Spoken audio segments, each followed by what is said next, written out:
Bom, vou pedir aqui para Renata. Começar? O que você acha? O Fred também pode, você que sabe. Primeiras mulheres. Você que sabe, você que... Começa então. A primeira coisa que me chamou a atenção no filme foi como a palavra mais dita do filme é Júlia, né? O Edu fala Júlia muitas vezes, é a primeira palavra que ele fala no filme. E eu fiquei percebendo que esse chamado pela Júlia era um chamado pelo vazio que ela deixa. E o vazio que ela deixa é muito eloquente, né? O que esse espaço que ela deixa quer dizer, né? Me remete a uma recusa, assim. A primeira cena onde ela não está, depois a cena onde chamam ela para o restaurante, ela não está. Então esse chamado dela está sempre deixando esse vazio, E o que ela está recusando, na verdade, né? Eu fiquei pensando que o que ela está recusando é esse lugar de mulher do Edu e de mãe dessas crianças. Assim, parece meio duro falar isso, mas também é muito doce quando ela aceita esse lugar. E quando ela aceita muito bem, né? Ela aceita com alegria estar ali com a filha dela, ela aceita refazer essa relação com o filho, mandando um e-mail, quando ele entra no e-mail dela, no afeto que ela tem pelo marido. Então, assim, será que esse desejo de morte, na verdade, é por tudo? Ou é só por essa obrigação de ocupar esses espaços nos momentos onde se quer que ocupe esses espaços? Porque quando ela ocupa, ela está muito bem. Quando ela decide ocupar, ela está muito bem. Gostei muito da cena onde a Maria não quer deixá-la sair. Tem essa coisa muito incrível da maternidade, que é a sua pouca diferença, seu pouco espaço entre você e o outro, né? Esse grude, ainda mais das crianças pequenas. E quanto isso não é bonito e o quanto isso não é angustiante também, né? Então, assim, toda essa ambiguidade da Júlia tá nesse afastamento e nessa aproximação, dessa recusa. E eu fico me perguntando o que o Edu se pergunta, né? Porque se essa mulher, e eu acho que a pira toda dele tá ali, se essa mulher, que é minha mulher, e que tá tão bem nesses espaços, quando ela deseja estar nesses espaços, quando ela se recusa, onde que ela tá? O que ela faz? Eu acho que passa por uma metáfora também de... que a Júlia se torna um objeto de investigação dele. Tem um momento que quase vira um thriller, né? É um thriller, a Júlia virou objeto de investigação do Edu. E...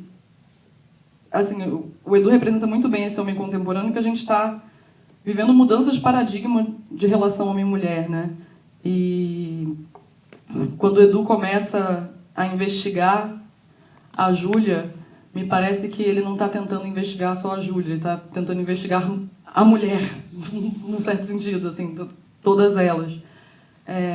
E deve ser muito confuso mesmo, porque se ele investiga essa mulher, que é a mulher dele, e que vive há tanto tempo com ele, e me angustiou muito o apartamento cheio de coisas, assim, sabe? Aquele excesso de objetos. Quando teve a cena do apartamento vazio, eu quase fiz...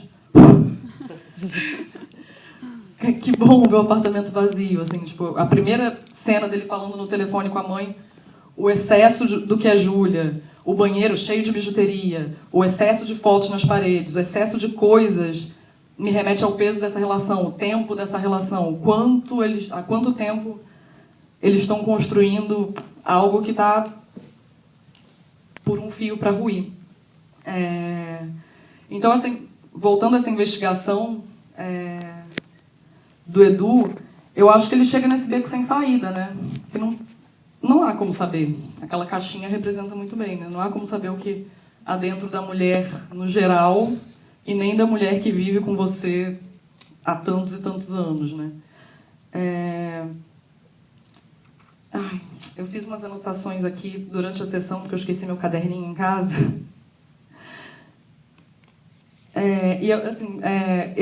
Me chama atenção também, porque apesar de ser um casal muito moderno, e um casal que parece assim, uma classe média, esclarecida, como o Edu se fragiliza quando ele sai do lugar dele de masculino tradicional e como ele se fortalece quando ele está num lugar de provedor, quando ele está num lugar de segurar a mão da Júlia. Quanto mais a Júlia cai e precisa dele, melhor ele fica, né? Mais ele cresce, mais ele se torna esse cara forte, protetor e que está cumprindo muito bem um papel, uma função muito, de uma maneira muito sólida. E quando ele não pode cumprir esse papel, quando a Júlia se afasta, ele não deixa cumprir esse papel, como ele cai. Acredito que o final do filme dá essa sensação pra gente de que quando ele experimenta um pouco dessa loucura dela, quando ele consegue experimentar, quando ele consegue se fragilizar e deixar com que ela finalmente cuide, que ela finalmente abrace esse cara, como esses nós vão se desatando ali, né? Como esses nós vão se desatando. Tanto que para mim é muito emblemático esse fim, onde ele finalmente deixa ela ir. Ele fica sempre tentando segurar, chamando Júlia, a primeira cena é Júlia, Júlia, Júlia, Júlia, e quando ele não chama mais, ele deixa ela ir, e o filme termina, me parece que finalmente esses nós se desatam, assim. Gosto muito também da cena onde o filho pergunta sobre essa mulher que tenta se matar, mas não faz algo efetivo, não dá um tiro na cabeça, não se joga do 20º andar. Tem uma estatística sobre transtornos mentais e gênero, que mulheres sofrem muito mais com transtornos mentais do que homens. Só que os homens conseguem efetivar o suicídio de forma muito mais efetiva. Então, assim, quando o cara vai se matar, ele efetivamente consegue, e as mulheres não. Fico pensando em alguns estudos de psicanálise que eu tive acesso, assim, na negação desse lugar escuro para a mulher, né? Desde a infância. Esse lugar para a mulher é sempre mais solar. Você é criada para ser uma princesa, você é criada para ser cuidadora, você é criada para estar sempre num lado muito iluminado da existência, enquanto, apesar de todas as críticas a isso, os meninos têm um acesso a um lado escuro e violento e que pode ser exercido no plano da imaginação. Você pode pegar uma arma e matar alguém, entendeu? Você pode acessar essa violência. Essa violência dentro da mulher fica muito, muito, muito mais escondida. O quanto a gente afundar essa violência dentro da gente não contribui para essas estatísticas. De uma hora que uma mulher que intui que ela tem que estar em contato com esse lado escuro, que ela intui que é positivo para ela saber que isso existe dentro dela, e isso vem com uma força avassaladora, porque nunca ela foi permitido. E ao contrário para o homem, né? Então, assim, acho que a Júlia e o Edu representam muito bem isso. Essa fragilidade dele, quando vem, é libertadora, né? É mais libertadora do que o mergulho dela. Eu acho que o que ele deixar aí é mais libertador do que o mergulho dela. Mas é isso. Vou passar aqui para o Fred. Vamos continuar essa conversa. Obrigada. Eduardo tinha combinado que ele ia falar algumas coisas antes pra gente conversar, né? Não tenho a menor prática na minha vida de acabar de ver um filme, sentar e falar sobre o que eu vi, sem digerir, sem refletir, sem pensar sobre o filme. Então vai ser impressões mesmo sobre o que a gente acabou de ver, né? Um filme que mexe com muitos elementos das vidas de quem tem família, de quem não tem, né? Uma questão da condição humana muito profunda. Eu vou levar um pouco o rumo da prosa para um lado um pouquinho diferente, que é o que eu fiquei pensando vendo o filme toda hora, é como filmar, né? Como você transformar em cinema o que está em jogo ali, né? Eu estava conversando com uma amiga minha assim, ali, vendo o filme agora, e quem está voltando de verdade nesse filme? A canção da volta é de quem? Né? Parece que o que eu acho bonito do roteiro é que você começa o filme sendo atraído pela situação da Júlia e, de repente, no meio do filme, quem é arremessado no caos é o Edu, né? E ela falou uma coisa muito boa, né? Que parece que quem está voltando o tempo inteiro é o Edu, ele que está chegando de viagem, ele que está procurando a Júlia e tem que voltar para casa, ele que tem que correr atrás dessa situação, é ele que se, pelo menos no roteiro, né? Evidente, o que é evidente é ele que se joga num certo caos afetivo, né? Uma busca da sua própria, né? Do seu próprio lugar, que ele estava completamente perdido nessa situação. E aos poucos a personagem da Júlia, ela vai, não sei se eu posso falar isso, né, mas ela vai se estabilizando. Tem uma frase do filme, uma cena que eu acho muito bonita, que é quando ela está contando a história do dragão purpurina, né, que é como você voar durante o sono. Como você dormir batendo as asas. Acho que essa é a grande frase do filme, né? O filme é sobre isso, como você dormir batendo as asas, assim, né? Que é você viver uma certa situação onde tudo parece que está ruindo, mas ao mesmo tempo há uma luta permanente para que aquilo não vá até o limite, né? Como você falou. E a cena final realmente é muito bonita nesse sentido, né? Como você fala que um nó se desata ali. E também gosto muito do filme, também dessa situação de que vocês levam a situação a certas tensões e pum! E aí, de repente, a gente muda para um outro momento, né? Outra coisa que eu fiquei meio... Me impressionou no filme, mais ou menos... Queria ouvir você falar disso, até vocês, né? Que é o uso de certos momentos de delírio, né? De sonhos, eu não sei nem o que é exatamente aquilo. São cenas que você não sabe mais ao certo onde é que está a fronteira entre o delírio, o sonho, o sono, né, a vigília, o estar acordado, o estar dormindo, né? A cama é um espaço importante do filme. Acho que foi você, não sei, a gente estava conversando um pouquinho antes. Um filme de muita intimidade, né? Um filme feito dentro de casa, né? A maioria das vezes a rua participa, óbvio, tem a praia, tem tudo, mas tudo acontecendo ali num ambiente familiar, de tensão entre mãe e filha, entre pai e filha, entre marido e mulher, entre família, os quatro juntos, eles separados o tempo inteiro. É interessante você ver como é que aos poucos, pelo menos essa foi agora, nesse momento, é o que eu estou pensando sobre o filme, né? Como que realmente eu comecei a ver o filme muito preocupado com a Júlia, com o destino dela, né? E no meio do filme eu estava muito angustiado com o Edu. Chegou uma hora ali que eu falei, cara, eu estou muito tenso com isso. Está ficando muito tenso.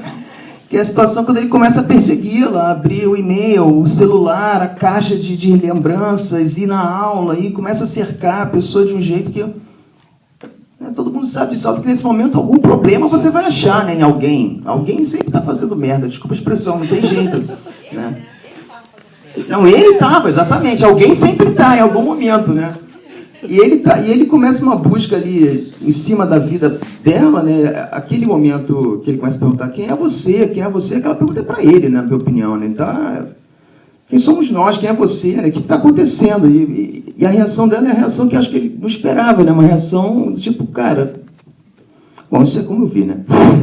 Como eu li isso, né? Dizer, cara, quem é você, né, que está fazendo isso comigo, que está falando assim comigo, que está me colocando nessa situação? E, né, há um tempo atrás você veio aqui, me deu um colar, me levou para dançar e falou um novo começo. Que porra de novo começo é esse que você está me propondo, né? Então, para mim, o filme ficou muito nessa região, né? Um grande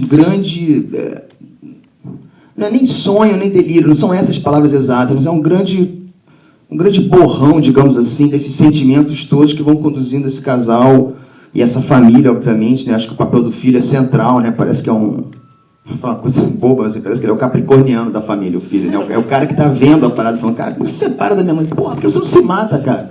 Entendeu? Porra, vocês não estão entendendo o que está acontecendo aqui, né? É um personagem ali totalmente organizado, tentando organizar uma certa situação desorganizada, porque ele está desorganizado e é muito duro, né? Ao mesmo tempo muito bonito, até cruel de falar, né? Mas o que ele diz aquela hora pro pai, né? Ele fala, cara, eu preciso me proteger disso, eu não vou me ferrar com ela, entendeu? Eu não vou no buraco junto, alguém tem que se salvar dessa porra, tá todo mundo...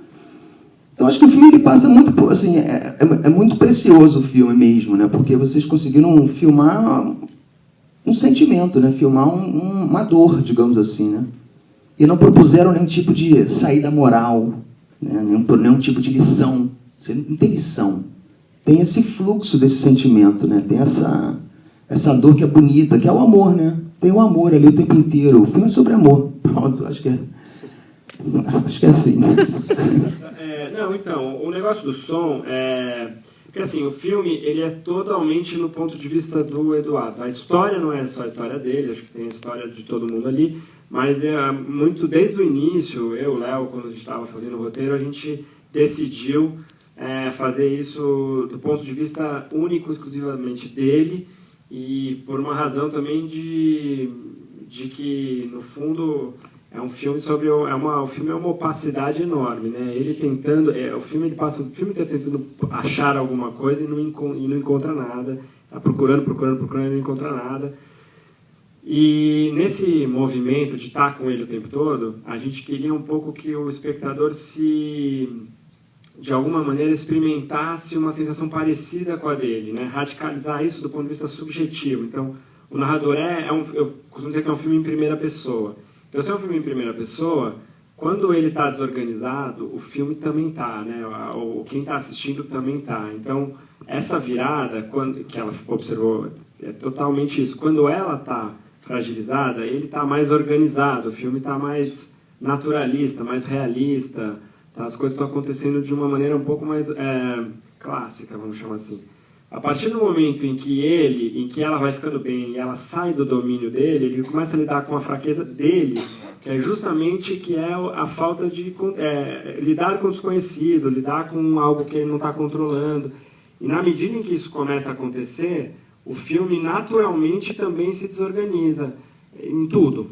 Visualmente, quer dizer, a câmera passa para a mão, não sei se dá para perceber, mas na segunda metade é filmado na mão. A primeira é toda com os movimentos mais de tripé, de carrinho organizados. Depois eu, inclusive, fiz as câmeras na mão.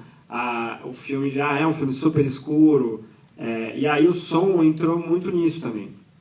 O som começa a ficar cada vez menos naturalista e vai virando uma coisa, chegando ali no limite do incômodo mesmo, né? Aquela cena da festa, aquele Black Dice ali, que é uma música noise altíssima. Aí tem uma hora que ela vai falar com ele, o som vira diegético um pouquinho, que é uma hora que ele conecta minimamente e depois se afasta, volta aquele negócio, ele vai para a escada, aquele negócio fica na cabeça dele.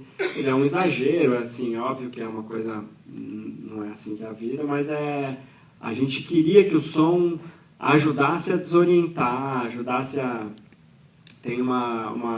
A gente abandonou totalmente a ideia de naturalismo a partir de um certo momento da curva dele ali. E aí a gente começou a trabalhar tanto com sons mesmo, né? Com, digamos, elementos de som direto e tal, como com essas músicas noise. Tem uma música do Black Dice que tem 8 minutos, que tem tantos momentos assim que a gente foi pegando, mas aí também na edição do som... Uma música só. Foi mais barato que ficou.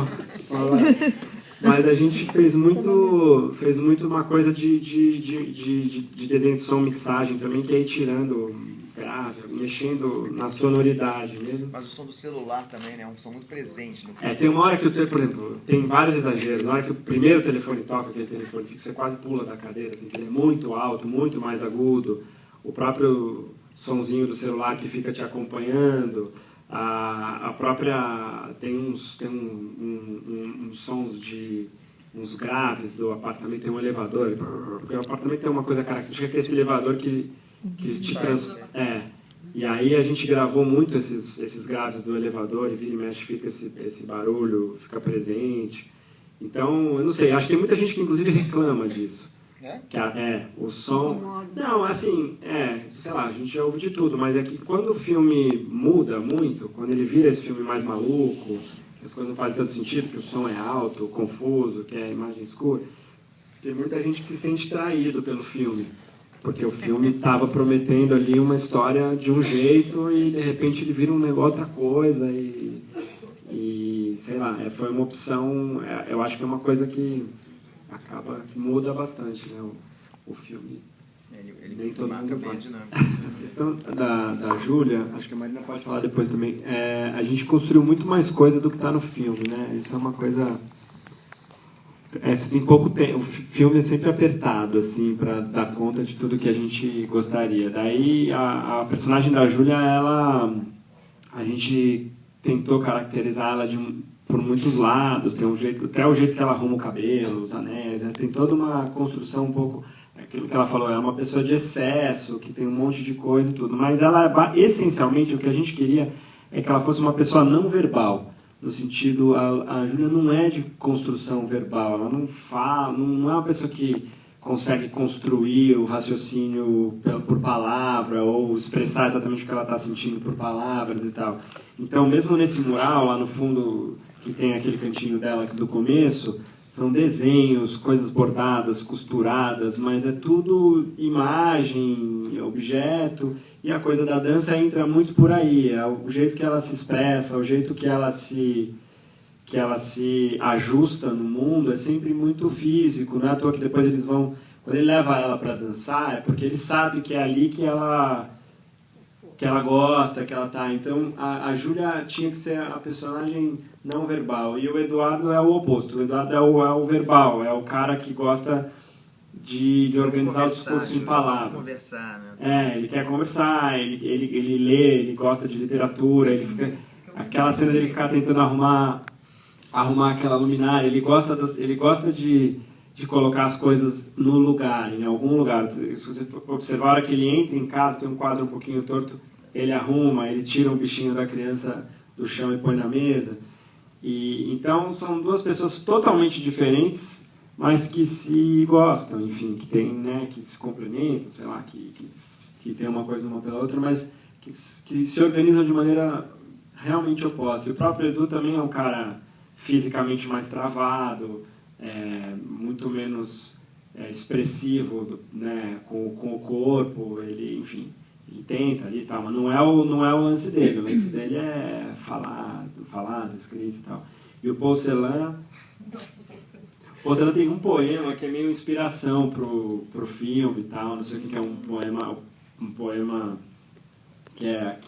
que tem aquela frase, diz a verdade quem de sombra, sabe? E essa coisa do diz a verdade quem de sombra é um pouco algo que eu sinto que paira no filme. O filme é muito essa coisa de ser do filme ser opacidade, ser escuro, ser turvo.